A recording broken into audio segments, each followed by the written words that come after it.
গ্রহণ করি, এসব কাম ছাড়া প্রেম করি, সোনার বাংলাদেশ করি। কয়েকটা শয়তানের নাম বলতেছি: শয়তান, মানুষ শয়তান, জিন শয়তান, খবির শয়তান, নব শয়তান, ওয়াল শয়তান, কিলবিল শয়তান, ইউব শয়তান, ইয়াবল শয়তান, লুসিফর শয়তান, আজাজিল শয়তান, কবর শয়তান, ওষুধ শয়তান, জিবরান শয়তান, গুলশান শয়তান, সামরি শয়তান, খোদাবন জাফর শয়তান, স্বাধীন শয়তান, ফেরাউন শয়তান, নমরুদ শয়তান, এজিদ শয়তান, এজিদ সীমার মারওয়ান, জিহাদ শয়তান, মুসলাম শয়তান, পৃথিবীরাজ শয়তান, গৌর গোবিন্দ শয়তান, আবু জেহেল, আবু লাহাব শয়তান। এগুলো শয়তান থেকে আমাদের মূল শয়তানকে, আমাদের নফস শয়তানকে তাড়াতে হবে। আমাদের দেহের ভিতরে যেগুলো শয়তান আছে, 18 মুকামের শয়তান বসে আছে, এগুলো শয়তান থেকে মুক্ত হতে পারলে আমরা সত্যিকার মানুষ হব। আমাদের যে নফসে আম্মারা আছে, নফসে মূল হেমা আছে, নফসে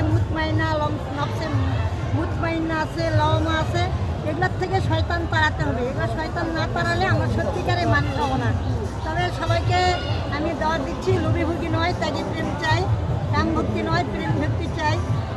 প্রেমের সৃষ্টি, জগৎ সংসার সৃষ্টি চন্দ্র তারা, এর সাথে করোনা প্রেম, আত্মার শনি ছাড়া। তো সারা বাংলাদেশের সকল মানুষকে আমি দাওয়াত দিব, আসুন আমরা এতিম, অসহায়, দুস্থ মানুষের পাশে দাঁড়াই। যাদের পেটে খাবার নেই তাদেরকে খাবার দেয়, যাদের গায়ে পোশাক নেই তাদেরকে একটু পোশাক দেয়, যাদের দুঃখার্ত জীবন আছে, দুঃখিত জীবন, তাদের পাশে দাঁড়ায়, তাদের মাথায় একটু হাত রেখে তাদেরকে একটু সান্ত্বনা দেই।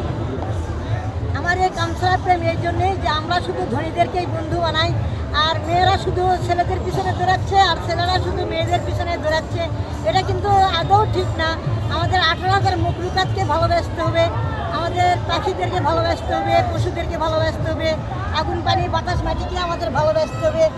একটা গাছ থেকে আমরা অক্সিজেন পাই, আর আমাদের যে দূষিত বায়ু আছে, কার্বন ডাই অক্সাইড, এটা গাছেরা গ্রহণ করে, আমাদেরকে জীবন বাঁচায়। অতএব আমাদের সব কিছুকে 18,000 মখলুকাতের সঙ্গে আমাদের প্রেম থাকতে হবে। প্রেম সবার সাথেই করতে হবে। সবচেয়ে বড় প্রেম হচ্ছে আত্মপ্রেম। আমাদের নিজের আত্মপ্রেমের সঙ্গে আমরা যদি না করি, যে লাবণ ফকির একটা গান বলে গেছে, মিলন হবে কতদিনে আমার মনের মানুষেরও শোনে। তো এই গানটার অর্থ আমরা আসলে কেউই বুঝি না।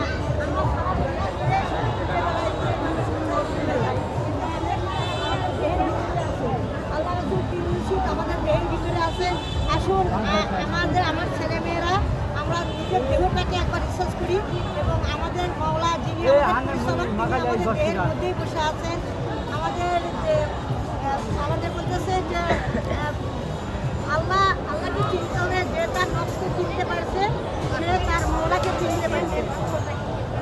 মূল মুর্শিদ, মূল শয়তান, আমি নিজে বড় শয়তান। আমরা শয়তানকে খুঁজে বেড়াই, কিন্তু শয়তান যে আমার মধ্যেই বিরাজ করতেছে সেটা আমরা নিজেরাও জানি না। তো আমাদের এই দেহের ভিতরে আমাদের আল্লাহ রাসূলও খেলা করতেছে, আমাদের শয়তানও খেলা করতেছে। এটা আমাদেরকে জানতে হবে, আমাদের আধ্যাত্মিক জগতে জানতে হবে, এবং আমাদের সুহত্যা সম্পর্কে আমাদের জ্ঞান অর্জন করতে হবে।